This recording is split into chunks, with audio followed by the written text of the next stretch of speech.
on doing what we're doing.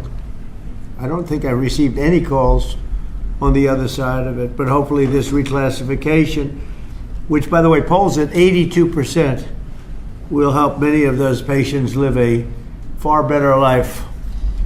We're joined today by Secretary Robert F. Kennedy Jr., who's doing a fantastic job, Administrator of Centers for Medicare and Medicaid Services, Dr. Mehmet Oz, the FDA Commissioner, Dr. Marty McCary, Director of the National Institutes of Health, Dr. Jay Bhattacharya, and the Director of the National Institute on Drug Abuse, Dr. Nora Valkow, as well as Dr. Ilana Braun from the Dana-Farber Cancer Institute, Duke University's Dr. David Casseret, the National Commander of the American Legion, Dan Wiley, and my friend Howard Kessler. Howard, how are you feeling?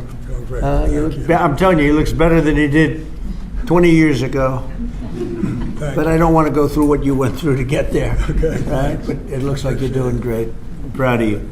I want to emphasize that the order I am about to sign is not the legalization, or it doesn't legalize marijuana in any way, shape, or form, and in no way sanctions its use as a recreational drug. It has nothing to do with it. Just as the prescription painkillers may have legitimate uses, but can also do irreversible damage and never, if you look at some of the damage that can be caused, wreck lives, and if it's abused, it's never safe to use powerful controlled substances in recreational manners, and especially in this case, if you take a look, illegal and unregulated drugs, very, very bad thing. So I've always told my children, don't take drugs, no drinking, no smoking, and just stay away from drugs. I have been, they would look at me and they said, Dad, would you stop saying that? I would say it every time I looked at it practically. Young Americans are especially at risk, so unless a drug is recommended by a doctor for medical reasons, just don't do it.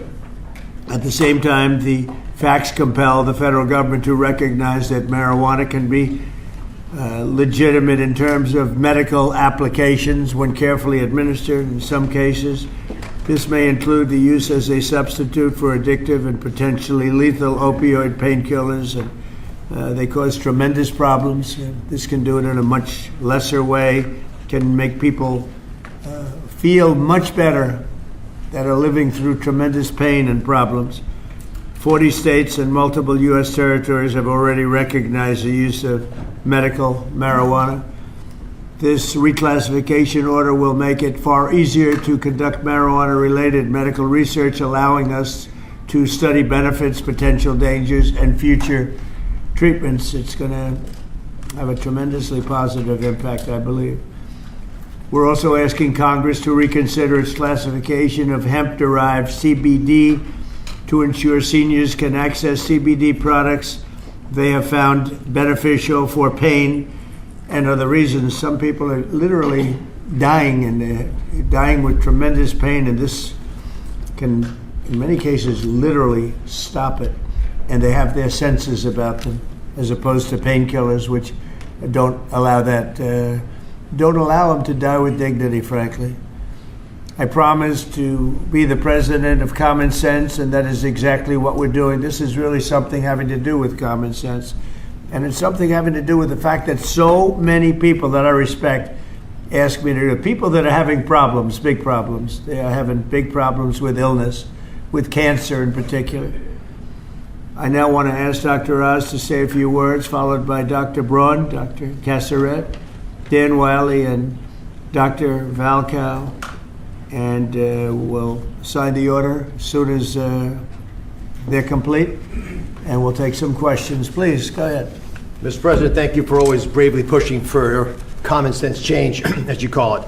So President Trump, Secretary Kennedy have been pushing for change. They're passionate in their desire to help the American people, and they have relentlessly pursued this agenda throughout this administration. This also includes a deep passion for research, gold standard research, as Secretary Kennedy also says. But there's another side to the president that often isn't reflected in media reports, and that's the deep passion he has for the people in his life. And he has called me frequently about the people who are calling him, as he alluded to, who are saying that they've got problems and they got relief from some of the solutions we're talking about today. Howard Kessler, who's standing behind me here, who's a mutual friend of ours, was an early caller of the president. Many others have ever reached out as well.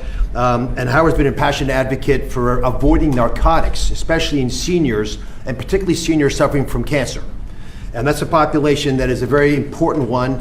And it's a sympathetic population that's desirous of trying new ways besides some of the conventional approaches that have been tested by pharmaceutical companies but have untoward side effects. At the beginning of the year, one of the first things the president told me, he doesn't actually tell you, he demanded from me, that my agency, CMS... Nobody demands from him. No. Nobody. You have to know him. That's right. Go ahead. Use the whole tools at his wherewithal to find a better way to help seniors. A passion for a population that has gotten left behind with these discussions. I promised that we would find an answer, even though it had not been done before.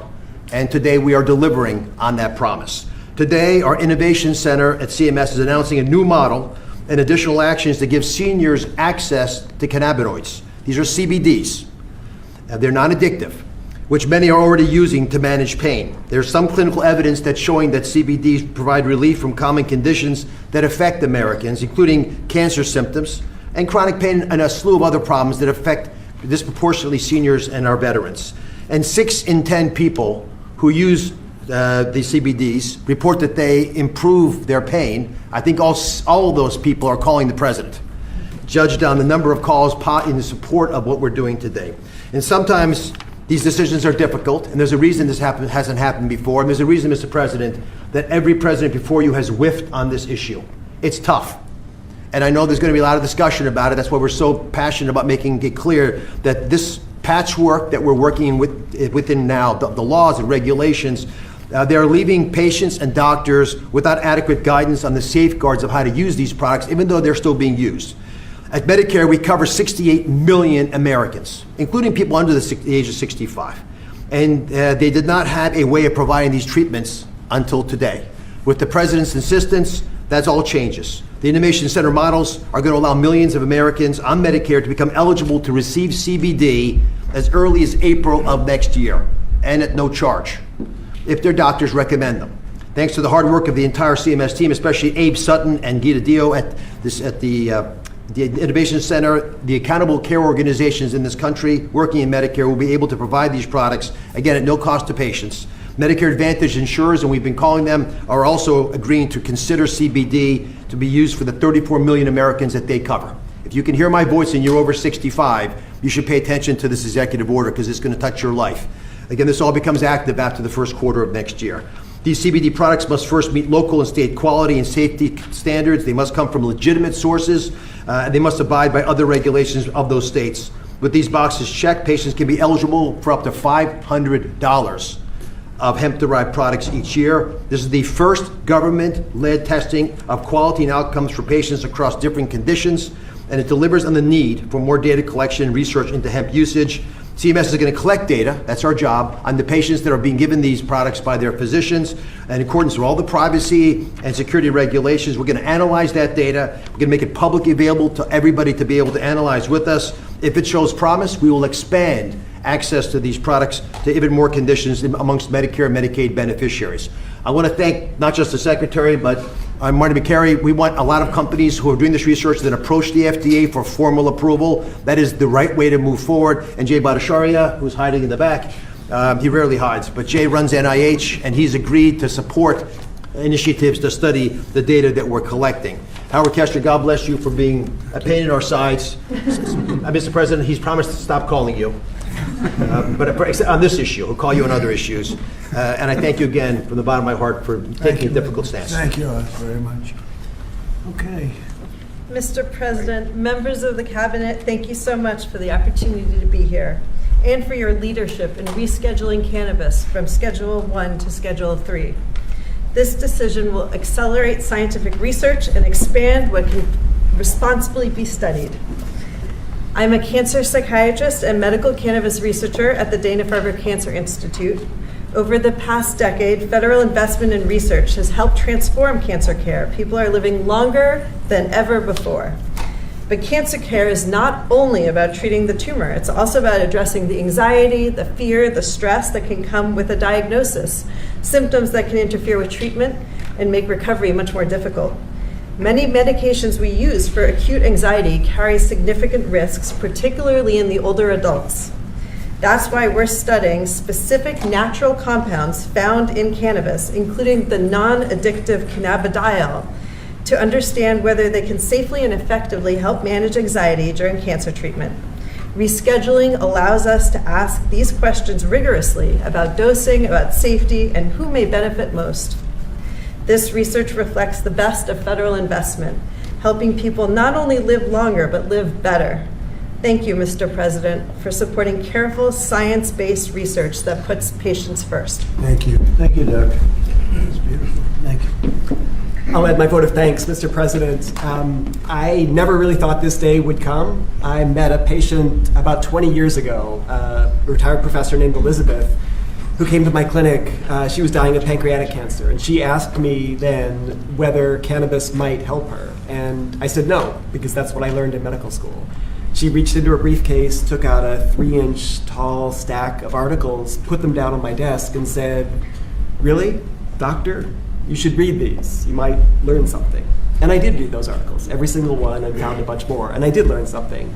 I learned that there actually is some medical benefit to cannabis that I had not anticipated, never heard about in medical school. Second, I learned that there was a lot we don't know. And third, I learned it's really, really, really difficult to do high-quality randomized controlled trials of a substance that's federally illegal. This rescheduling has the potential to change all of that and to rewrite the way that we do research related to cannabis in the United States in 3 ways. First of all, it'll democratize the research process so that all academic institutions can participate in research, not just elite academic medical centers. Number 2, it'll give patients and researchers access to highly refined, reliable sources of cannabis rather than relying on 1 or 2 sources around the country. And last but not least, it'll let us do the sorts of large-scale randomized controlled trials that we do in oncology and cardiology, not dozens of patients, but hundreds or thousands of patients. That's how we learn, that's how we produce valuable knowledge that's useful in guiding treatment decisions. Mr. President, without you, this never would have been possible, and my patients and I and all of our families are grateful. Thank you. Thank you, Doctor, very much. Thank you very much. Mr. President, I am Dan Wiley, National Commander of the American Legion, representing 1.5 million veterans. We are the largest veterans organization. We have 2.5 million members of our American Legion family. And I want to start by thanking you for your leadership on this issue. This issue is extremely important to the American Legion, and I want to thank you on behalf of the veterans who are going to benefit from potentially the research regarding this issue. Also want to thank you for your VA Secretary, Secretary Collins, and his work on difficult veterans issues with us this past year. The VA has worked with us on our Be the One mission, which is a mission to fight the epidemic of veteran suicide.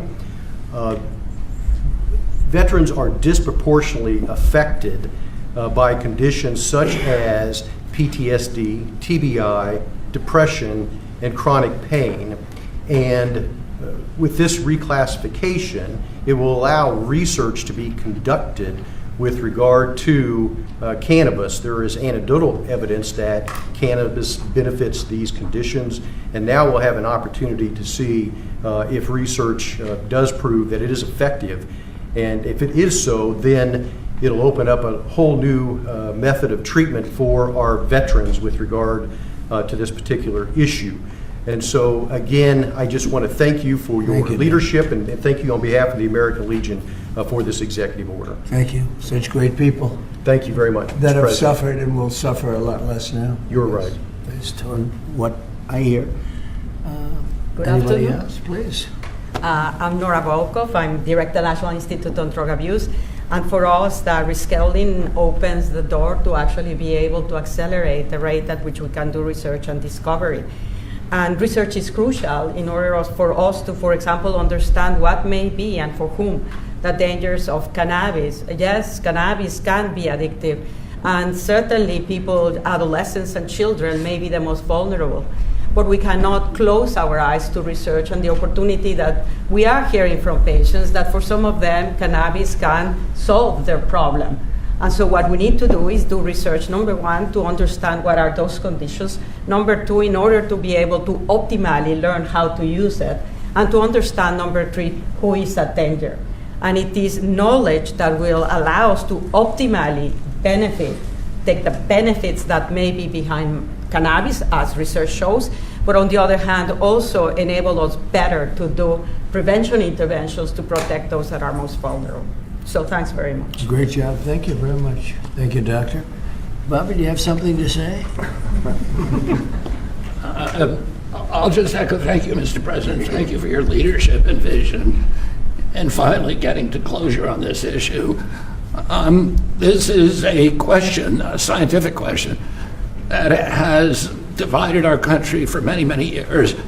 And there are valid claims on both sides. On one side, patients and physicians attest that cannabinoids and THC can have miraculous effects on chronic pain, on epilepsy, on PTSD, on chemotherapy-induced nausea. My friend Howard Kessler, without whom we wouldn't be here today, drove this change in the schedule. And he did it because of his own experience in mitigating the impacts of chemotherapy. He has nothing to gain from this. He just saw something that worked for him, that worked for thousands of other Americans, and he wants to make it available to them. On the other side, there are valid claims about the negative impacts, about addiction, about psychosis, about adverse public health impacts, and impacts particularly on young people.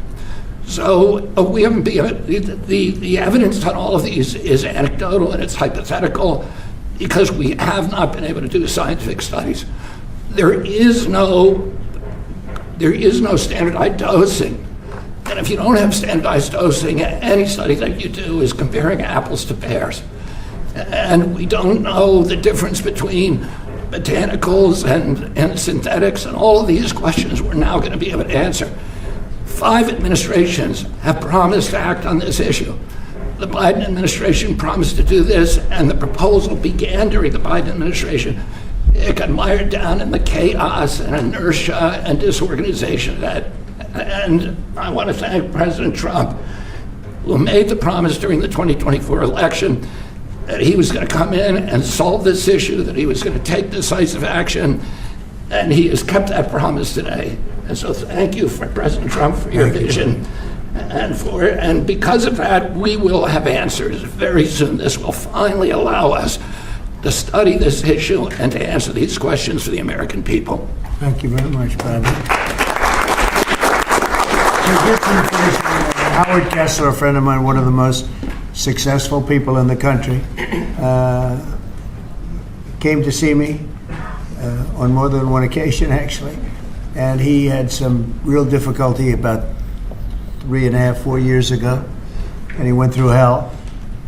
And during his going through hell, he probably sampled everything you can sample when you're going through that, Howard. For sure. And he came to me, he said, there's been nothing like this, and we're going to have to take a good, strong look at it, and that's what he asked me to do.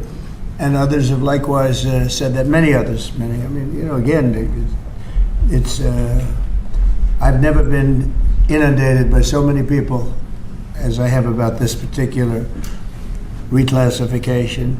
And I don't know that you have anything to say, Howard. If you'd like, you could say whatever you like. I just want to help the people 65 and over and make a difference in their lives. And we have machines and talent that could do it, not in 8-year clinical trials, but in a year. And we're going to prove that to change the world, really, in healthcare. So thank you, Mr. President. And I'm far younger than 65, so this does not pertain to me. Thank you. I don't want it, okay? I'm not going to be taking it, but a lot of people do want it. A lot of people need it, and thank you, Howard, for really opening a lot of eyes. Okay, we'll sign it. We'll take some questions from the press. You can ask the doctor some questions, and it's an honor to do this.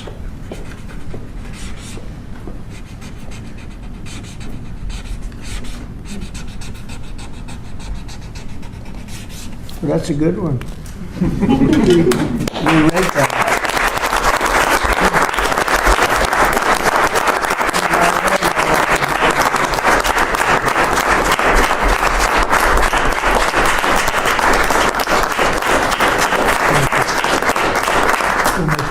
Thank you. Thank you very much, everybody. Any questions, please? Mr. President, Yes. a health-related question on your health care plan. You've said you want to make direct payments to Americans, but these Obamacare subsidies are expiring now in a matter of just a few days. More than 20 million Americans are now bracing for their premiums to skyrocket. Are you going to Because let of this Obama. happen, or Yeah, will you because- intervene? Yeah, they will skyrocket because it was never any good. I'd like to see the money that is going to the insurance companies by the hundreds of billions of dollars. You know, their stocks are up 1,400%, 1,800%, and 1,624%. Their stocks are up through the roof over a fairly short period of time because they're getting vast amounts of money. I want that money to go to the people directly and let the people buy their own health care. And they'll get much better health care than they get with the Unaffordable Care Act, as it's known by a lot of people. It is virtually unaffordable for people. It's a bad thing. We can have a great thing. Let the money go directly to the people and let them buy their own health care. But this is an urgent problem, Mr. President. Is there anything you can do now, Mr. President? Can I answer, Mr. This President? is going to be right now, as far as I'm concerned. Go ahead. We just got data today. We have federal exchanges where people come shopping for the ACA. And the president hasn't heard this yet, but we've talked to the team. The percentage change from last year was down 2.7 to 2.8%. Not the massive numbers that have been predicted. And there's many possible reasons for this, but right now Americans are signing up for these programs despite all the things that have been going on. 2.8% is a tiny fraction of what many had claimed would happen, and I think it speaks to the fact the American people appreciate these ACA plans are already subsidized over 80%. So it's a good deal, even if you don't get the extra 15-20%. It's a great solution to much better health care at a much lower cost. Yeah, please. But do you want Congress to extend these ACA subsidies? Well, I'd like not to be able to do it. I'd like to get right into this, and I'd ask Oz this question in particular, but I'd like to see us get right into this. I don't know why we have to extend. This could be done rapidly if the Democrats would come along. We have a problem. The insurance companies own the Democrat Party. They own it. And the Democrats having a hard time. They give a lot of money to the Democrats. Very little money to Republicans, by the way. A lot of money to Democrats. And they're going to have to decide, do they want to do the right thing or do they want to be beholden to the insurance companies? They're making a fortune. I want the money to go to the people. Go ahead, Oz. How would you say that? I agree with the president. We have some ideas out there. Congress is working through some concepts. But I just want to emphasize that the ACAs are not imploding based on the data we just received from the federal marketplace. This can go very quickly, actually. Yes, please. Mr. President, can I ask you, clarify something for me on the Federal Reserve? How many people are you interviewing for the Fed chairman, and what did you think of Chris Waller? I think he's great. I mean, he's been a man who's been there a long time, somebody that I was very involved with in the sense of his career, and he's a fantastic man. I met him yesterday, again. So how many people are you looking at? We're talking to 3 or 4. I think every one of them would be a good choice, honestly. Michelle Bowman? We'll be making a decision pretty Is quick. Michelle Bowman on that list too? Are you going to interview her? She's fantastic. She's a fantastic person. Thank you, Mr. President. Some GOP lawmakers have written to you in recent days saying they're concerned this executive order could normalize drug use for youth. How would you respond to them? You think about this particular today? Well, I think I'd let one of the doctors respond to it because they can do it a lot better than me. But I can only tell you that when you see polls of 82% of the people want this, when I have friends that are really, really sick and they've gone through, I guess you could say, unfortunately, I don't want to become too involved in it because I don't want it happening. But these are people that really know what's going on. Very smart people. This is one of the most successful people in the country and a very brilliant guy. And when they go through this horrible ordeal of cancer or other things, and they realize that this is something that makes them feel better without all of the side effects of some of the drugs where you're just totally knocked out and out of it, But I'd like to have one of the doctors maybe respond, because you people do it better than anybody. I'm happy to respond. Yes. I mean, and my answer is we have had cannabis scheduled for how long? And it hasn't protected neither the adolescents nor the adults. We have 20 million people in the United States with a cannabis use disorder. This is not legalizing it. It's making easier to do research so that we can use it when it is indicated and optimally. So it's also a big part of this is research. In other words, you'll now have a much larger sample, and you'll be able to see if it's as good as many people say it is. I mean, people say it is beyond good, and you'll be able to find that out now. On housing, you talked in your address last night about housing. Yeah. Are you still considering a national emergency over housing? I'm looking at it. What would yeah, that look I'm like? looking What would at that it. mobilize? You know, there's two thoughts on housing. You have a lot of people have housing that because we have such a strong time and such a strong market, their houses are very valuable. It's a big part of their net worth, their house. I don't want to knock those numbers down because I want them to continue to have a big value for their house. At the same time, I want to make it possible for young people out there and other people to buy housing. In a way, they're at conflict. In other words, you create a lot of housing all of a sudden, and it drives the housing prices down. So I want to take care of the people that have houses that have a value to their house that they never thought possible, that have sort of made them wealthy and happy, and especially in their later years. Got to be careful with that. I want to keep them up. At the same time, I want to make it possible for people to go buy houses. Daniel, please. Mr. President, you announced the Warriors dividend Yeah. last night in your primetime speech. Very patriotic, very generous. What was the rationale and the thought process? How did you come up with the idea? What made you want to give back to Well, the our troops? 1776 was easy to come up with because we were actually in 1775. The number was 1775, and I said, wow, I think we could afford one more dollar.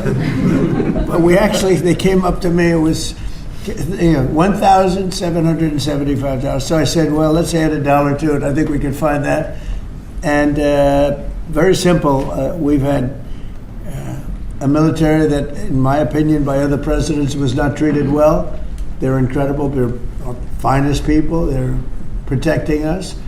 And because of tariffs, we're taking in billions and billions of dollars more than we ever have before. With no inflation, by the way. With no inflation. You saw the inflation numbers. They just came out today. What great timing. Practically no inflation. And yet we're taking in hundreds of billions of dollars. And this is small potatoes by comparison, but it's a way of taking care of our warriors, our soldiers.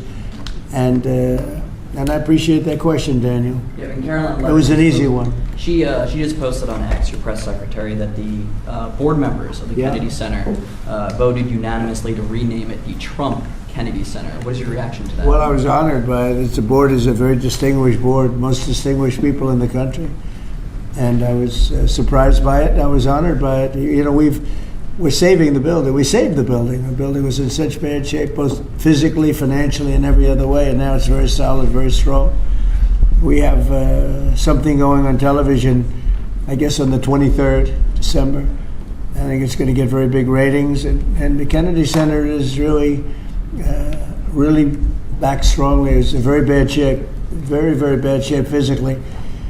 And we're also to get Congress to put up a lot of money and other people to put up a lot of money. We had a lot of donors come in for record-setting numbers, so we saved the Kennedy Center. And I was really, this was brought up by one of the very distinguished board members, and they voted on it. And there's a lot of board members, and they voted unanimously. So I was very honored by it. Thank you. Mr. President, will you be seeking any authorization from Congress for any land attacks on cartels in Venezuela? For anyone? For any land attacks on drug cartels in Venezuela? I wouldn't mind telling them, but it's not a big deal. I don't have to tell them. It's been proven. But I wouldn't mind at all. I just hope they wouldn't leak it. People leak it. They are politicians and they leak like a sieve. But I'd have no problem doing that. On that, Mr. President. Yes, please. Mr. President, there's a meeting this weekend on Ukraine in Florida. What are you hoping will come out of that meeting? Well, they're getting close to something, but I hope Ukraine moves quickly. I hope Ukraine moves quickly because Russia's there. And, every time they take too much time, then Russia changes their mind. 27,000 soldiers were killed last month. Think of that. What do you think of that, doctors? 27,000, it's like a half a football stadium, were killed in 1 month. And it's that way. It's anywhere between 20 and 30,000, mostly soldiers, also some people from Kiev and other places. But largely it's the soldiers. They're losing their lives. Nobody's ever seen anything like it. It's the worst since World War II. And, you know, you've heard me say I settled 8 wars, some going on for 35 years, one going on for 37, one going on for 32. And 8 wars, and I thought this would be an easier one. This is because of the animosity, the hatred. It's a little bit more difficult than we thought, but there's a chance we can get this done maybe soon.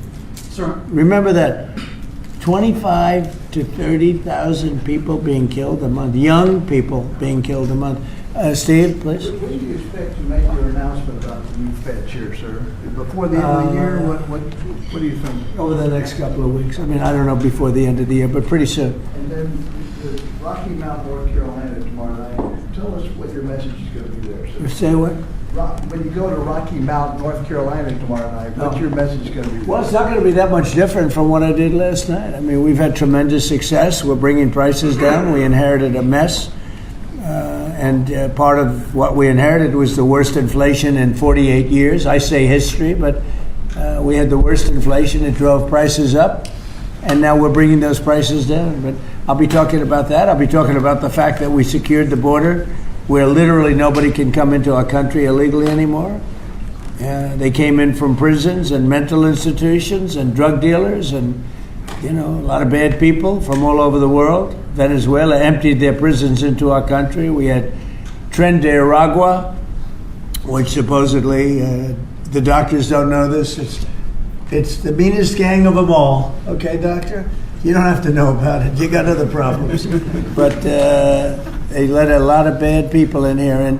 And so I think I'll be talking about that. I think I'll be talking about the tremendous success we have by sending the National Guard into various cities. D.C. is the ultimate example. People walk to work and they thank me all the time. People in the White House, they just walk to the White House from 10 blocks away. Before I came into office, they couldn't do that. They were getting badly hurt in many cases and beyond hurt, killed. So we were losing people. We were losing, on average, a person a week. Can you believe it? More. And now we haven't lost anybody in a long time. I consider the 2 people that got so badly hurt, the National Guard, that's a different city. That was terrorism. And probably terrorism, maybe terrorism, because they were unhappy with the tremendous success we've had, because they don't want to see this country be successful. But Washington, D.C. now is a safe, beautiful city where the restaurants are booming, the town is booming. People walk to the restaurants with their wife or their children and have a good time. We were losing all the restaurants. We were losing our life in this. We were just the whole heritage of Washington, D.C. was down the drain, and we brought it back. And now everybody's thrilled to be here. It's the hottest. It's a part of the hottest country anywhere in the world. We've become, in 10 months, the hottest country anywhere in the world. And I say it all the time, we were a dead country 1.5 years ago. Do you expect to meet Prime Minister Netanyahu while you're down in Palm? Yeah, he would like to see me. We haven't set it up formally, but he'd like to see me. We've had great success. Peace in the Middle East, aside from everything else. We now have peace in the Middle East. Yeah, he'll probably come to see me in Florida. Egyptians as well? Are they I'd love to have him. El Sisi, he's a friend of mine. Yeah, I'd love to have him. Thank you very much, everybody. Thank you. Thank you, Press. Let's go. Thank you, Press. Thank you. Calls on this, on doing what we're doing. I don't think I received any calls on the other side of it, but hopefully this reclassification, which, by the way, polls at 82%, will help many of those patients live a far better life. We're joined today by Secretary Robert F. Kennedy Jr., who's doing a fantastic job, Administrator of Centers for Medicare and Medicaid Services, Dr. Mehmet Oz, the FDA Commissioner, Dr. Marty McCary, Director of the National Institutes of Health, Dr. Jay Bhattacharya, and the director of the National Institute on Drug Abuse, Dr. Nora Valkow, as well as Dr. Ilana Braun from the Dana-Farber Cancer Institute, Duke University's Dr. David Casseret, the National Commander of the American Legion, Dan Wiley, and my friend Howard Kessler. Howard, how are you feeling? I'm telling you, he looks better than he did 20 years ago. But I don't want to go through what you went through to get there. Right? But it looks like you're doing great. I'm proud of you. I want to emphasize that the order I am about to sign is not the legalization, or it doesn't legalize marijuana in any way, shape, or form, and in no way sanctions its use as a recreational drug. It has nothing to do with it. Just as the prescription painkillers may have legitimate uses, but can also do irreversible damage and never, if you look at some of the damage that can be caused, wreck lives and